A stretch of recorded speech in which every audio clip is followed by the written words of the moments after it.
wax ka ogow bariiska laga soo saaro deegaanka Soomaalida ee dabooli doona cunayirada ka jirta gudaha dalka Itoobiya.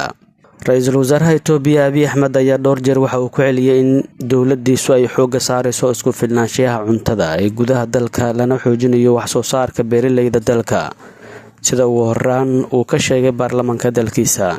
Itoobiya ayaa ka mid ah dalalka bariga Afrika ku yaala ee leh dhul beereed baaxad leh. Deegaanada ismaamulka Itoobiya ee hadda xoogga saaraya soo saarista noocyo kala duwan oo cunnooyin ah oo dabooli kara baahiyaha cuntada dalkaas waxaa ka mid ah dowlad deegaanka Soomaalida, sida uu sheegay BBC-da Cabdiqaadir Imaam Maxamuud oo ah madaxa xafiiska beeralayda ee dowlad deegaanka Soomaalida. Waxayna qorsheynayaan soo saarista bariiska finkara baahida deegaanka iyo sidoo kale guud ahaan Itoobiya. Hindisahan wax soo saar ee dhanka bariiska ayuu xafiiska beeraha ee deegaanku u sheegay in ay filanayaan in ay wax ka bedesho cunto yarida sarana loogu qaado yoolka ay dowlad deegaanku ay ku higsanayso isku filnaanshiya cunto. Mashruucan waa qayb ka mid ah barnaamijyo dib u casriyeena ama xoojinaya wax soo saarka oo qorshihiisu uu yahay 10 sano, ayuu yiri Cabdiqaadir Imaam.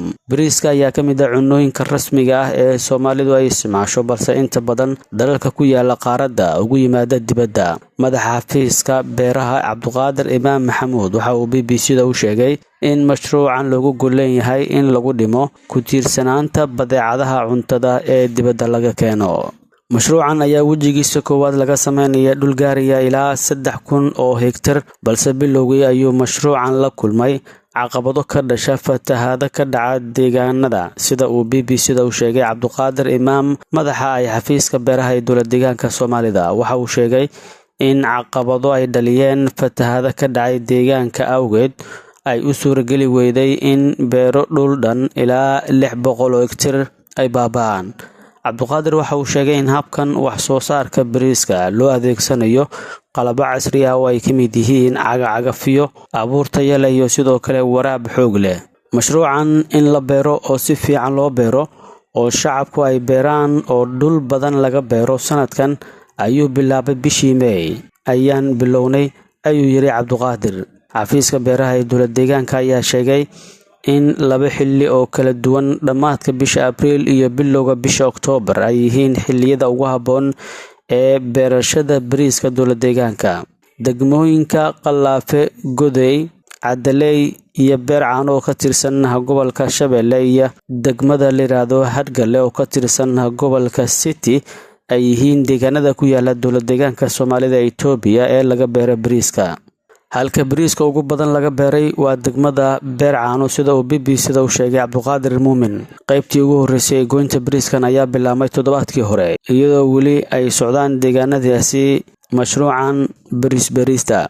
Noocyada bariiska laga beeray dowlad deegaanka maxaa ka mid ah?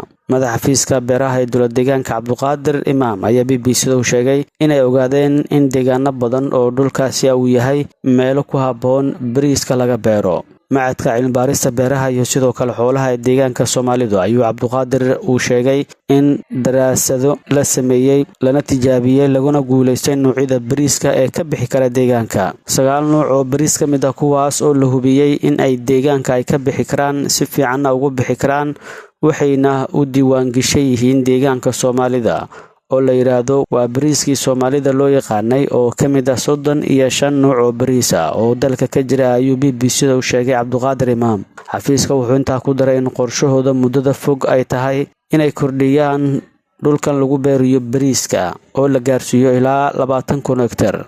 Isagoo ka jawaabayay sida ay isugu maareynayaan beeraha iyo deegaanka oo caan ku ah xoolaha, ayaa waxa uu sheegay in cimilada isbedelay ay keenayso in beertii noqota mid calafkiina ama cuntadii kale ee la quudanaya ay ka baxaan beerta. Marka qorshaha dowladdu waxa weeye in wax soo saarka xoolaha la hormariyo kan beerahana la hormariyo, labaduba la isku wado, ayuu yiri. Wuxuu intaa ku daray in muddo kooban deegaanka marka ugu horeysa soo saaro wax isagu u baahan yahay, shacabkuna ay ku dhaqmi karaan, kadibna ay soo saaraan wax soo saarka la dhoofin karo, ayuu ku soo gabagabeeyay hadalkiisa.